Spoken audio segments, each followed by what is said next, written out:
Yo guys, good afternoon sa inyo. Samahan niyo ako ngayon guys. Uh, Punta ako sa Ford kasi may schedule lang sasakyan ko ng change oil. And then today is Saturday nga pala. Ito na yung release ng Jordan 5. So after nun, diretso ko ng West Edmonton Mall. Titingnan ko kung may size pa ako. Pag wala, okay na. Pag meron, tingnan natin. So samahan niyo ako guys.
So ayan guys, kailangan ko kasi ipa-change oil tong sasakyan.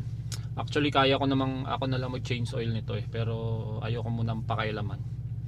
Kasi mamaya magkamali ako ng gawa. Tapos magka-problema yung sasakyan, baka hindi pumasok sa warranty. So ayoko munang pakialaman. So akala ko guys tapos na yung winter, parang may snowstorm pa ata dito sa buong Alberta.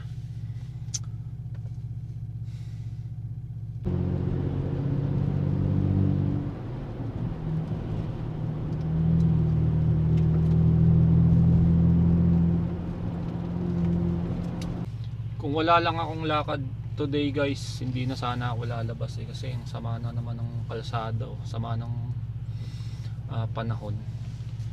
Naghinayang kasi ako sa binabayad ko sa car wash Last car wash ko umabot ako ng 20 plus So kung hindi lang ako may schedule ng change oil ngayon, hindi na rin ako lalabas. Sayang yung yung pinangbabayad ko sa sa car wash. Iko-confirm ko pa dun sa landlord namin kung pwede ba mag-car wash ng sasakyan doon sa garage pag summer na, para bibili na lang ako ng sarili kong portable na hose lang siya, ilalagay mo lang sa balde na may tubig. Kasi yung garage ko walang gripo, talagang nakadesign na walang gripo. So pag naglilinis ako ng sasakyan, punas-punas ako, nag-iigib ako ng balde pababa. So yun ang problema ko dito sa sa apartment namin, pero okay lang. Pero kasi naghihinayang lang ako dun sa pinangbabayad ko sa car wash, kasi guys hindi lang ako basta naglilinis talagang nililinis ko pati ilalim nga, kasi nga iniiwasan ko in the long run tawag dito magkakalawang yung sasakyan. So nakita nyo naman, puro snow na naman. Yung nakaraang vlog ko wala nang snow, di ba? Nakapag-bike na ako ng isang araw. Kailan ba yun? Friday ata yun. Hindi, Wednesday. Nakapag-bike ako ng Wednesday. Daan muna tayo dito guys sa Costco. Papagas ako. Dito kasi ako madalas nagpapagas. Story time guys. May dito, may balita dito, especially dito mismo sa Edmonton. May news sa News TV na mayroong isang owner ng gas station, yung ESSO. Hindi ko alam kung siya parang ibang lahi Hindi siya puti pero ibang lahi. Kasi nga kasagsagan ng mahal ng gas dito, kasagsagan ng gera, yung gas niya may halong tubig, so ang daming nasirang sasakyan. So kawawa naman yung mga nasiraan ng sasakyan kasi syempre gamit nila sa trabaho eh. So grabe yun. Dapat i-ano yun, kasuhan ng matindi yun kasi ba't niya haluan ng ano, ng tubig yung gas eh, pangangailangan ng tao dito sasakyan. Kawawa yung mga nasiraan ng sasakyan guys, sobra kasi syempre malay mo yung nagpagas na yun, yun lang yung sasakyan niya. Kasi karamihan dito guys, sa isang nagtatrabaho, isang sasakyan din eh. So malay mo kung hindi naman ganun ka ano yung ano niya, hindi ganun ka laki yung sweldo niya, tapos sasakyan niya nasiraan pa, yun ang gamit-gamit niya sa trabaho. Kaya napaka ano nun, napaka walang kwenta nung may-ari ng gas na yun guys, kasi hinaluan daw ng tubig. So kaya ako dito talaga ako nagpapagas sa Costco kasi may points din dito, yung card namin.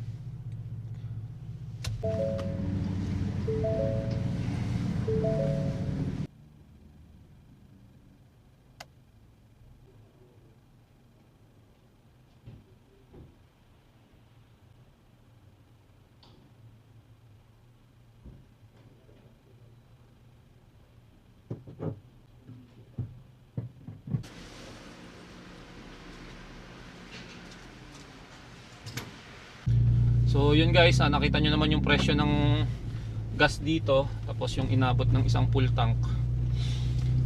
Sobrang taas ng gas guys, sobra. Dati ano lang yan eh, 60, pinakamababa 62 yung isang full tank nito eh. Minsan 68. Ngayon nagka-problema, buruin mo umabot ng 100. Sobrang taas guys, sobra. Pag nagpagas ka naman kasi dito, dapat laging full tank kasi hindi nga stable yung gas, 'di ba? Pero ang kagandahan dito guys ngayon, tinanggal na nila yung tax sa lahat ng gas. Yun yung bali-balita dito sa news sa Alberta, parang tinanggal muna yung tax hanggang September, hanggang May ata. So miski pa paano naka-less. Hindi katulad yan sa atin. Diyos ko po. Pero yung gas ko guys, kung isipin nyo no, 100, nasa 4,000 plus na rin yun in peso. So same lang din guys, same lang kahit saang bansa ka, mahal talaga. Yun lang na share ko lang sa inyo.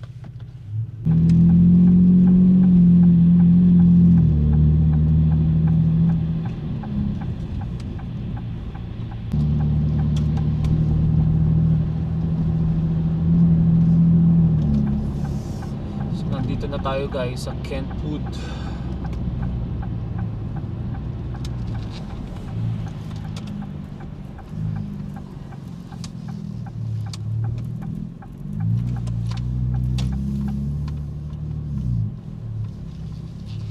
So ganito dito guys, pag papasok ka ng service, busina ka lang, pagbubuksan ka na nila.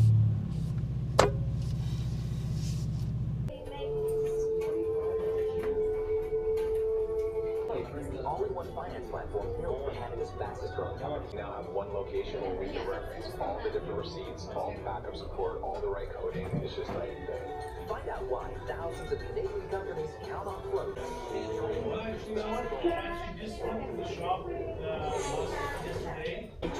Yeah, it's almost done. Only thing he's noted is the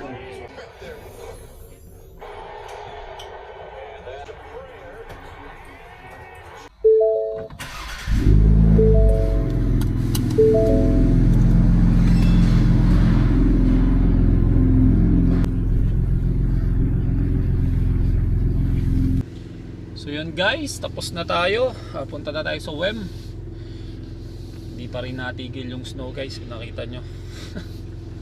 Snow, tumigil ka na.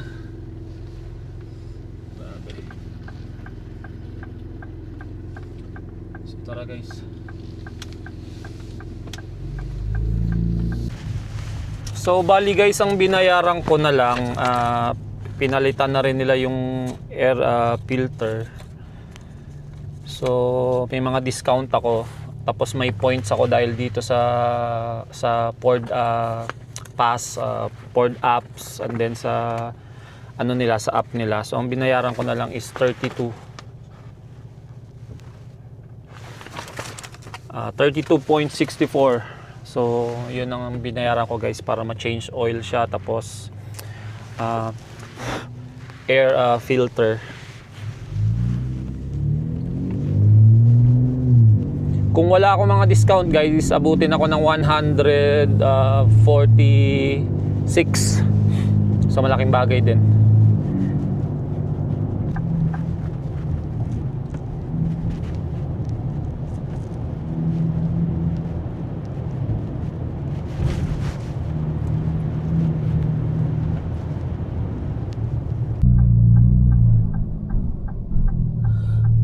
Dito na tayo sa ano guys, sa West Edmonton Mall. Ang sama ng panahon. Sayang ang car wash.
Sige, ikuha kita kuya. Ako na kukuha para sa'yo. Para Yun. wala akong bago sa'yo.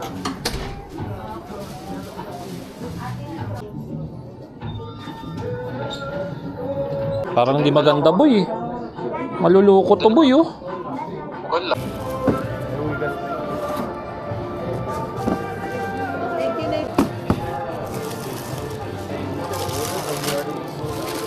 Ng idol ko ex MPBL ng Batangas Tadway. Naka-record yun. Yun sinasabi ko. Naka-record yun. Boss, JB Idol from Edmonton, Alberta, mga idol.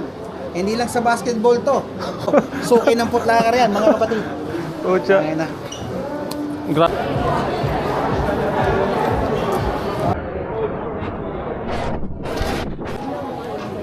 Jordan 5?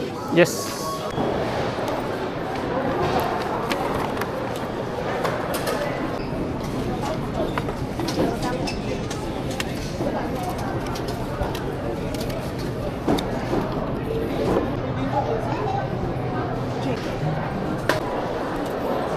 So guys, pauwi na tayo.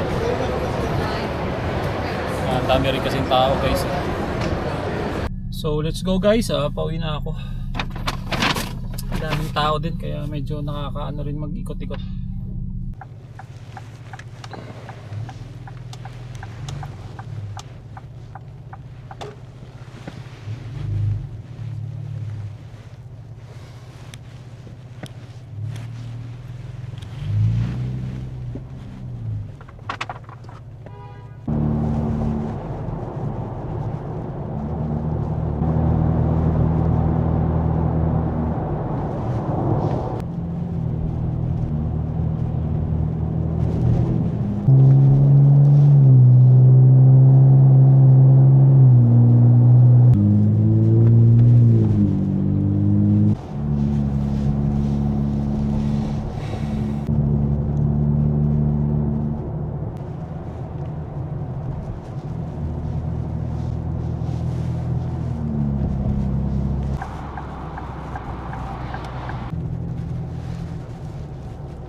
So yun guys, nakauwi na ako.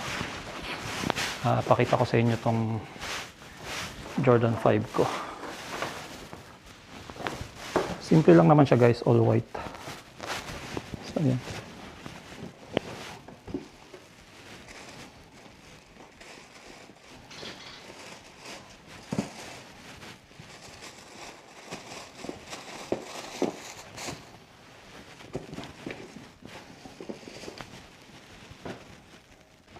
Pure na all white siya. Kasi wala akong all white talaga eh. So, simple lang naman.